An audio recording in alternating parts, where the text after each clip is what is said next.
Hi, welcome to சந்தா சமையல். நம்ம இன்னைக்கு எக் புர்ஜி அதாவது எக் பொடி மாஸ் எப்படி செய்கிறதுன்னு பார்க்கலாம். இது சப்பாத்தி சாதம் கூட சாப்பிட நல்லாயிருக்கும். ஸ்டவ் ஆன் பண்ணி கடாய் வச்சுருக்கேன். கடாய் சூடானதோ 4 டீஸ்பூன் எண்ணெய் சேர்த்துக்கலாம்.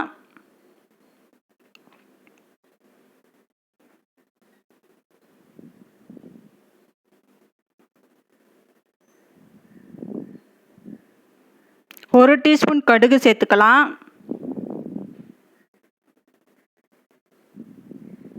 மீடியம் சைஸ் வெங்காயம் 1 பொடியாக கட் பண்ணி சேர்த்துக்கலாம்.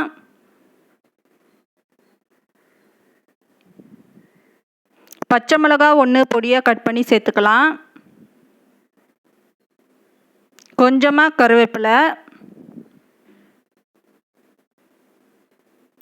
வெங்காயம் கண்ணாடி பதம் ஆகணும்.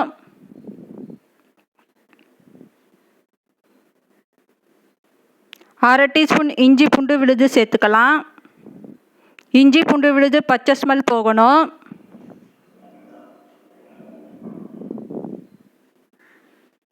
மீடியம் சைஸ் தக்காளி 1 கட் பண்ணி சேர்த்துக்கலாம்.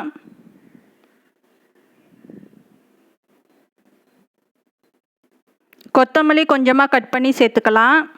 தக்காளி வதங்கணும்.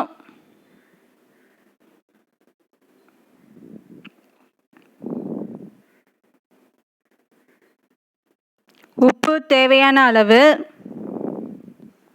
மஞ்சத்தூள் அரை டீஸ்பூன் சேர்த்துக்கலாம். மிளகாத்தூள் அரை டீஸ்பூன். கரம் மசாலா அரை டீஸ்பூன். மிளகுத்தூள் அரை டீஸ்பூன் சேர்த்துக்கலாம். இப்போ இதெல்லாம் நல்லா மிக்ஸ் பண்ணிக்கலாம். 2 நிமிஷத்துக்கு நல்லா வதக்கணும். இதோட பச்சை ஸ்மெல் போகணும். 3 முட்டை உடைச்சி எடுத்திருக்கேன். இப்போ இதை சேர்த்துக்கலாம். இப்போ இதை நல்லா மிக்ஸ் பண்ணிக்கலாம்.